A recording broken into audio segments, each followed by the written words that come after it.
Otra pregunta que les habría hecho si estuviera con ustedes en forma presencial, ¿no es cierto? Y se podría haber dado un diálogo, está en la diapositiva 7. ¿M?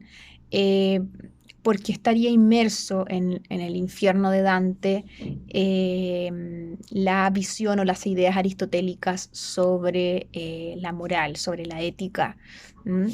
Y seguramente ustedes ya, al ya haber leído la Ética Nicómaco, pueden responder claramente esa pregunta.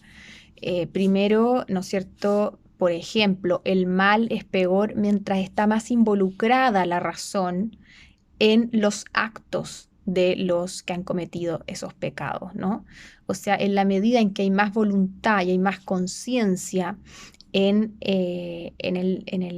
la falta, ¿no? En el vicio, es más grave, ¿ya? Si ustedes se fijan y ven los círculos, hacen un esquema de los círculos, los que están más al fondo, los que son más culpables, van a ser aquellos que cometieron actos donde la conciencia y la voluntad de ellos era más plena, es decir, donde había más uso de razón.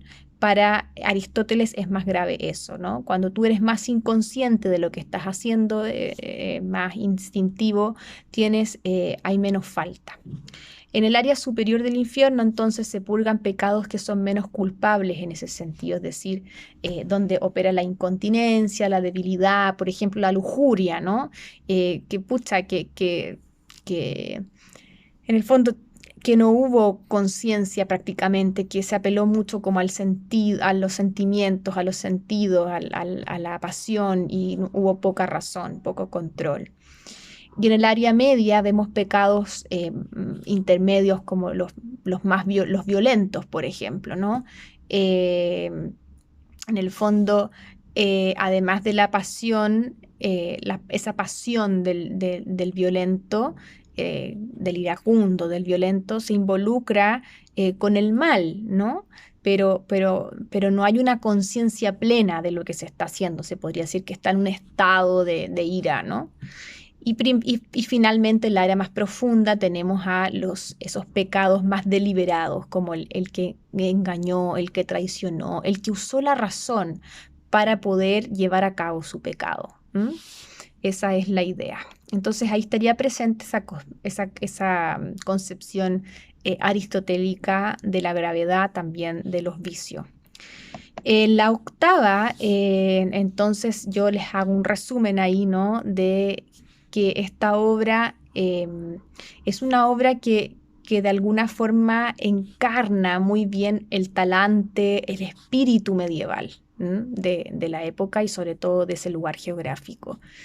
Desde el punto de vista literario, por ejemplo, la obra medieval suele ser una obra ambiciosa en el sentido de querer abarcarlo todo, ¿no? Como querer explicar el mundo a través de una sola obra, como esa idea, por ejemplo, media enciclopédica de poder explicar todo un fenómeno en una sola obra.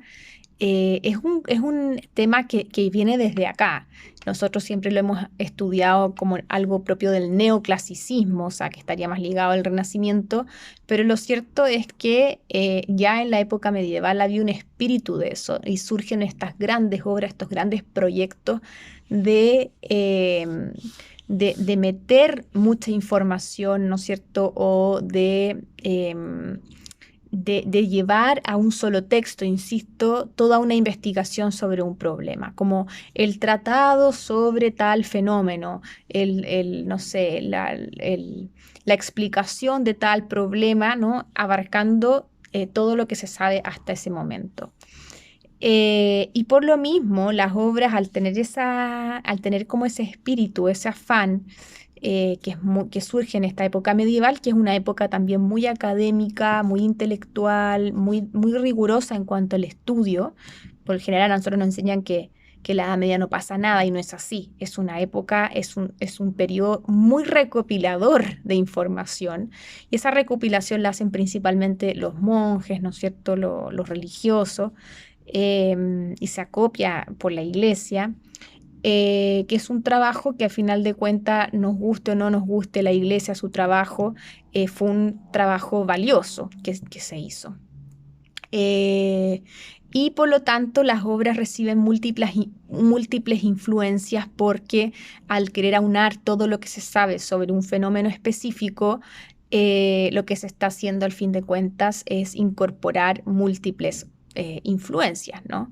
Entonces, cuando uno lee a Santo Tomás de Aquino, uno puede ver en Santo Tomás de Aquino múltiples influencias que las está ligando, las está juntando y las está tratando de traducir al cristianismo, a una nueva concepción intelectual y espiritual diferente. ¿Mm? En la diapositiva 9 me centro un poquito más en explicar un poco esa lírica medieval que yo les estaba contando, esa influencia propia de lo medieval desde el punto de vista lírico, ya no como aristotélico intelectual, sino que estético. Y justo en esa época, siglo XII, un poquito antes, había empezado a iniciarse un nuevo estilo poético con un nuevo tema también, ¿no? Que era la mujer es su centro, como muy romanticón se podría decir, pero en plena Edad Media. Y se llamaba el Dolce Stil Novo. Donde tenías que tener una dona angélica, ¿no? Es decir, donde tenías que tener una mujer idealizada a la cual escribirle y a la cual esta voz lírica que habla, que canta, le dirige todas no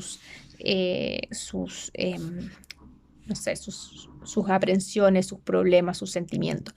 Si ustedes se fijan, hay mucho de esto también en la literatura caballeresca, que es la que va a emular posteriormente, años después, siglos después, Cervantes.